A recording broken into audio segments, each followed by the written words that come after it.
Hello everyone, I am Manvin Singh Dagar. I have been selected on the post of Designated Officer in Food Safety and Drug Administration Department through PCS 19.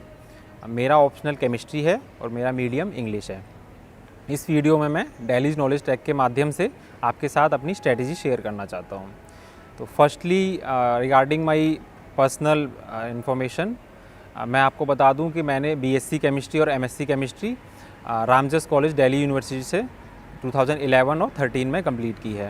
उसके बाद मैंने around 1 year research किया है and there after मैंने कुछ time DRDO में job की है और उसके बाद मैंने ministry of commerce and industry में पेटेंट एग्जामिनर की पोस्ट पर 3 साल वर्क किया है और प्रेजेंटली मैं असिस्टेंट प्रोफेसर की पोस्ट पे यूपी गवर्नमेंट में वर्क कर रहा हूँ। PCS 19 में ये मेरा सेकंड अटैम्प्ट था और फर्स्ट मेंस और फर्स्ट इंटरव्यू था और आई गॉट फाइनली सेलेक्टेड। इस वीडियो में मैं आपके साथ 2 चीज़ें शेयर करना चाहता हूँ।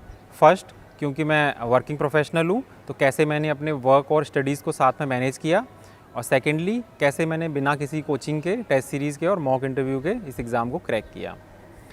तो फर्स्ट चीज़, जो अगर हम एज अ वर्किंग प्रोफेशनल, हमारे पास जो सबसे मोस्ट इम्पोर्टेंट जो क्रूशियल चीज़ है वो है टाइम मैनेजमेंट।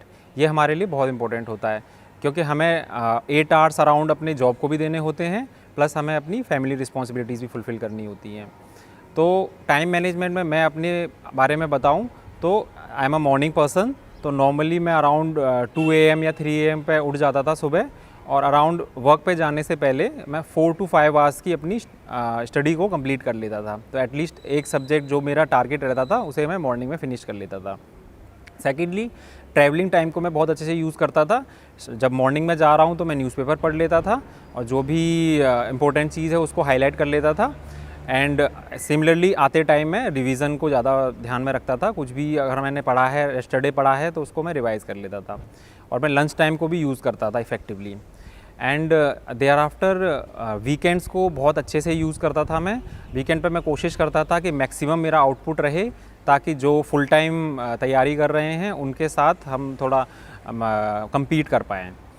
तो अब सेकंड चीज़ को अगर मैं बात करूं तो कैसे मैंने बिना कोचिंग के इस एग्ज़ाम को क्रैक किया, तो इसमें मेरा जो मोस्ट इम्पोर्टेंट जो चीज़ थी वो थी हैंड रिटन नोट्स। इसको मैंने हमेशा प्रायोरिटी दी है हमेशा। दो अभी टाइम में हमारे पास ऑलरेडी प्रिपेयर नोट्स रहते हैं, टेलीग्राम या यूट्यूब पे, गूगल पे हमारा इतना सारा स्टडी मटेरियल है, बट मैंने हमेशा हैंड रिटन नोट्स बनाए हैं और सिलेबस को कंप्लीट किया है। जो भी सिलेबस में टॉपिक्स रहते थे उनको अपनी लैंग्वेज में अपने हाथ के थ्रू मैंने उनको नोट्स बनाए थे। और इस एग्ज़ाम की अगर हम बात करें तो प्री, मेंस और इंटरव्यू तीनों पे मैं थोड़ा थोड़ा बताना चाहूँगा कैसे मैंने प्रिपेयर किया। प्री में अगर हम देखें तो नॉर्मली 2 चीज़ों में हम इसको बाइफरकेट कर सकते हैं। एक स्टैटिक पार्ट होता है और एक करंट पार्ट होता है। नॉर्मली हम क्या करते हैं कि करंट पे इतना ज़्यादा फोकस कर लेते हैं कि स्टैटिक पार्ट को निगलेक्ट कर देते हैं, जबकि स्टैटिक पार्ट हमारा ऑलमोस्ट कंसिस्टेंट रहता है। तो वो हर टाइम आता ही है। नॉर्मली 60% टू 65 और 70% स्टैटिक पार्ट का रोल रहता है। तो स्टैटिक में मैंने यूजुअल जो बुक्स फॉलो करते हैं वही की हैं, जैसे पॉलिटी के लिए लक्ष्मीकांत की है, इकोनॉमी के लिए श्री राम की है, और शंकर किया है एनवायरनमेंट के लिए, ज्योग्राफी के लिए 11th-12th की NCERTs और GC लियोंग पढ़ा है। और अगर मैं करंट अफेयर की बात करूं, क्योंकि वर्किंग प्रोफेशनल हैं तो उतना टाइम होता नहीं है हमारे पास, तो मैं क्या करता था कि नॉर्मली मैं एक मैगज़ीन रेफ़र करता था, कोई भी जैसे विज़न की मैगज़ीन में रेफ़र करता था, प्लस उसमें ऑलरेडी प्री के स्निपेट्स वगैरह थोड़े रहते थे, तो उसको मैं ज़्यादा देखता था अगर प्री की तैयारी कर रहे हैं। सेकेंडली, मैं जीके टुडे की ऑनलाइन वेबसाइट फॉलो करता था और उसमें भी मैं वीकेंड पे कोशिश करता था कि 3 to 4 आवर्स में वेबसाइट को दूं और उसमें जो भी इम्पोर्टेंट चीज़ है उसको मैं नोट डाउन कर लूँ। अपनी एक मैंने प्री की कॉपी अलग सेपरेटली बना रखी थी, तो उसमें मैं उनको जॉट डाउन कर लेता था, जो भी हमारे प्री से इम्पोर्टेंट फैक्ट्स रहते थे, क्योंकि फैक्चुअल एग्ज़ाम है तो फैक्ट्स हमारे लिए काफ़ी इंपॉर्टेंट रहते हैं। और मैं क्या करता था कि नॉर्मली ऐप्स रहते हैं हमारे न्यूज़पेपर्स के, इंडियन एक्सप्रेस के, द हिंदू के, मिंट के, तो इनके ऐप्स मैंने अपने फ़ोन में डाउनलोड कर रखे थे और मैं इनको मॉर्निंग में ब्रीफ आ जाता है, ब्रीफ न्यूज़ एनालिसिस, तो थोड़ा सा उनको स्क्रॉल कर लिया तो एक सबकॉन्शियस माइंड में न्यूज़ हमारे हो जाता है वो चीज़। और मेंस की अगर हम बात करें तो मेंस में मैंने क्या किया, मैंने कोई भी टेस्ट सीरीज़, नॉर्मली सब करते हैं, मैंने ऐसे कोई टेस्ट सीरीज़ नहीं कोई भी ज्वाइन की थी। मैंने जो मेन आंसर राइटिंग थी वो मैंने खुद से लिखता था और डेली मेरा टारगेट रहता था कि एटलीस्ट 1 और 2 क्वेश्चन मैं डेली लिखूं शाम को अपना आके, या फिर जो भी टाइम मिल रहा है, कभी ऑफिस में भी अगर टाइम मिल रहा है तो ऑफिस में मैं लिख लेता था 1-2 क्वेश्चन। तो बट ये कंसिस्टेंसी मैंने हमेशा रखी कि आंसर राइटिंग में हमेशा करूँ। सेकेंडली अगर मैं बात करूँ तो अगर मैं कुछ हम मेंस में आंसर लिखते हैं तो 3 पार्ट्स रहते हैं, इंट्रोडक्शन, बॉडी और कंक्लूजन। इंट्रोडक्शन हमेशा हम नेग्लेक्ट कर देते हैं इंट्रोडक्शन को, लेकिन introduction is the most crucial part of the question. तो वहाँ पर हमेशा कैची फ्रेजेस होने चाहिए। फॉर एग्जांपल कोई भी क्वेश्चन अगर करप्शन पे आ रहा है तो आप उसको कोई भी फैक्ट से आप डाल सकते हो। जैसे इंडेक्स है हमारा ट्रांसपेरेंसी इंटरनेशनल में, इंडिया की क्या रैंक है, 80th रैंक थी, तो आप उसको हाईलाइट कीजिए। इससे एग्जामिनर का डायरेक्ट उस पर फोकस जाएगा। और सेकेंडली अगर आपको कोई फैक्ट नहीं पता है तो आप सिंपल डेफिनेशन से कर सकते हैं। फॉर एग्जांपल अगर हम पॉवर्टी की बात करें तो पॉवर्टी में हम वर्ल्ड बैंक की डेफिनेशन इजीली लिख सकते हैं उसमें, या कोई भी हंगर की लिख सकते हैं, या अनएम्प्लॉयड है, अनएम्प्लॉयमेंट पे जो हमारा कोई क्वेश्चन है तो अनएम्प्लॉयमेंट में भी हम सिंपल कोई भी डेफिनेशन लिख दीजिए, या फिर डेटा लिख दीजिए कि कोई भी CMIE का डेटा लिख दीजिए, या फिर हमारा पीरियोडिक लेबर फोर्स जो हमारा इंडेक्स आता है उसका हम डेटा लिख सकते हैं कितने % हमारी अनएम्प्लॉयमेंट रही है। तो ये हमारा बहुत इंपॉर्टेंट होता है। और थर्डली अगर मैं बात करूं तो मैं नॉर्मली अगर जैसे टाइम नहीं मिलता है, हम पूरा मंथ की जो मैगज़ीन है अगर हम पॉइंट बाय पॉइंट या फिर हम नहीं पढ़ सकते हैं, तो मैंने जो यूजुअली फ़ोकस किया था अपनी प्रिपरेशन में मेंस के लिए, मैंने क्या किया था, पिछले 12 महीने की विज़न की मैगज़ीन डाउनलोड कर ली थी और हर मैगज़ीन का इंडेक्स मैंने प्रिंट आउट ले लिया था। अराउंड 1 to 2 पेज का इंडेक्स रहता था। तो उसमें जो भी मोस्ट इंपॉर्टेंट हमारे टॉपिक्स थे उनको मैंने अपने हैंड रिटन नोट्स लिखे थे, बेसिकली उसको क्रिस्प करके। अराउंड जैसे A4 साइज़ की आपकी शीट है तो उसमें बीच में डिवाइड कर लीजिए और जो भी आपका टॉपिक है उस पर आप हल्का सा कोई भी कॉजेज़ हैं उसके इम्प्लीकेशंस हैं वो आप लिख सकते हो।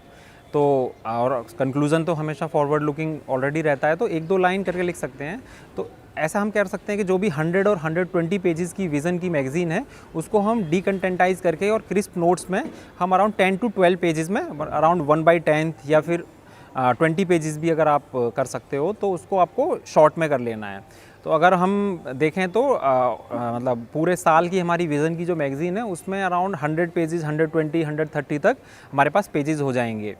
तो वो बहुत इंपॉर्टेंट है, उनको आपको रिपीटेड रिवाइज़ करना है, क्योंकि मेंस में क्या रहता है कि खासकर यूपी PCS में तो स्ट्रेट फॉरवर्ड क्वेश्चंस आते हैं, तो उसमें ज़्यादा आपको अगर टॉपिक के बारे में थोड़ा भी पता है तो आप सीधा लिख सकते हो, इतना एनालिटिकल नहीं रहता है। तो ये मेरी मेंस की स्ट्रेटजी थी। और अभी हम जो फाइनल पार्ट है हमारा इंटरव्यू पार्ट पे आते हैं, तो इसमें जो मोस्ट इम्पोर्टेंट हमारा जो फैक्टर रहता है वो है डिस्कशन। हमें डिस्कशन बहुत इंपॉर्टेंट है, डिस्कशन करके हमारे ओपिनियन बनते हैं, क्योंकि आजकल देख रहे हैं हम लोग PCS में भी ओपिनियंस पूछ रहे हैं, जिस तरीके के एनालिटिकल क्वेश्चंस वहाँ पर फ्रेम किए जा रहे हैं। तो हमें जो डिस्कशन भी हम किससे कर सकते हैं, हमें अपने सारे रिसोर्सेज यूटिलाइज़ करने चाहिए। फॉर एग्जांपल हमारे पीयर ग्रुप्स हैं, जो भी फ्रेंड्स हैं, जैसे मेरी वाइफ़ है तो मैं उसके साथ डिस्कस करता था, she is also civil servant, तो हम दोनों का अच्छा कंस्ट्रक्टिव डिस्कशन होता था। और कोई भी हैं अपने आप जो भी आपको लगे जिनके साथ आप कंपेटेबल हो उनके साथ डिस्कशन कर सकते हैं। कोई भी हमारा न्यूज़ चल रहा है, क्योंकि करंट बेस्ड वहाँ पर क्वेश्चंस रहते हैं, तो आप करंट बेस्ड कोई भी टॉपिक चल रहा है तो आप उस पर अच्छे से डिस्कस कीजिए, अपना ओपिनियन बना लीजिए। That would be most optimum strategy. तो इसके बाद हमारा इंटरव्यू में जो एक्चुअली जो मोस्ट इम्पोर्टेंट और होता है वो होता है confidence. It's all about the confidence. अगर हमारे पास कोई क्वेश्चन पूछ रहे हैं, अगर पैनल भी पूछ रहा है, तो बेसिकली क्वेश्चंस के थ्रू आपका नॉलेज कम और आप how you approach that question, it's they are seeking that quality in you.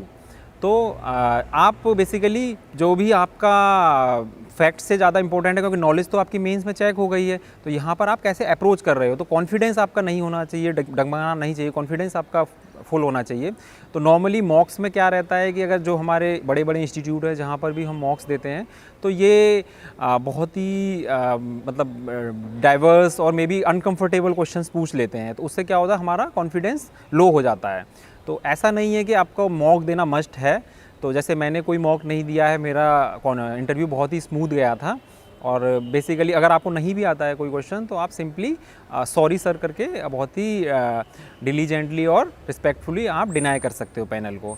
ठीक है। तो क्योंकि हम विकीपीडिया या इंसाइक्लोपीडिया तो है नहीं कि हमें सारी ही चीज़ें पता हैं, तो बट आप जो भी आंसर दे रहे हो वो दैट मस्ट बी एक्यूरेट। उनको आपको ब्लफ नहीं करना है पैनल को, they are highly experienced person, तो आपको बहुत ही अच्छे से कॉन्फिडेंस में पोलाइटफुली आंसर करना है। तो this was about the all 3 major part of the this civil services preparation. और इसके साथ ही मैं आप सब लोगों को ये कोड से मैं बोलना चाहूँगा कि 1000 miles journey begins with a single step. तो बेसिकली आपको थोड़ा थोड़ा कंसिस्टेंटली करते रहना चाहिए प्रयास, और इसी से आपका फिर बिल्डअप होता है and you will achieve your final goal. तो I wish you all the best for your upcoming pre mains and interview of 2020-21।